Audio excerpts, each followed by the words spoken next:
Hello guys, good morning. Hello guys, may babalita ako sa iyo ba? Ako 8 years na ako dito sa. Pero ngayon na ako na ano ba, alam ko na miss ako talaga sa presyo sa gas nila dito. My God. My God talaga. Shuy. Sobrang cheap ng ano na gas nila dito. Ngayon lang ko lang alam guys.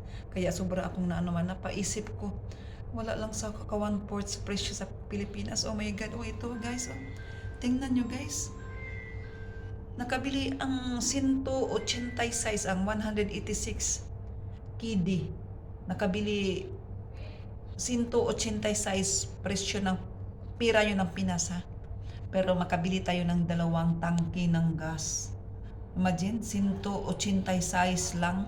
2 tangke na yun sa gas. Oh my God. Doon sa atin, thousands. Kaya nga, sometimes makaano ka may makagas, sometimes mabuti na lang ko sa sobrang mahal. Oh, tingnan nyo guys, na-amaze talaga ako guys ba. Ngayon ko lang na ano ba, nalalaman na sobrang cheap ang ano gas nila dito guys. Ang sarap mamuhay dito kung andito lang tayo. Oh, hindi ako kasi ngayon lang ako nakaano nung simula ng namatay ng amo ko. Dito ko nalalaman yung paunti-unti yung mga gamit nila doon. Sobrang barato pala, sobrang cheap. Kaya napaisip ko tuloy, sana all na lang. Oh, imagine 186 pesos makabili ng 2 tangke ng gas. Samantalang sa atin magpa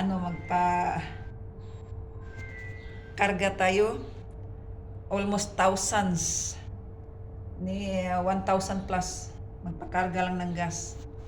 'Di ba? Nakakamiss talaga ba? Sana all na lang ganito ang presyo ng gas natin. Kung malapit lang tayo dito.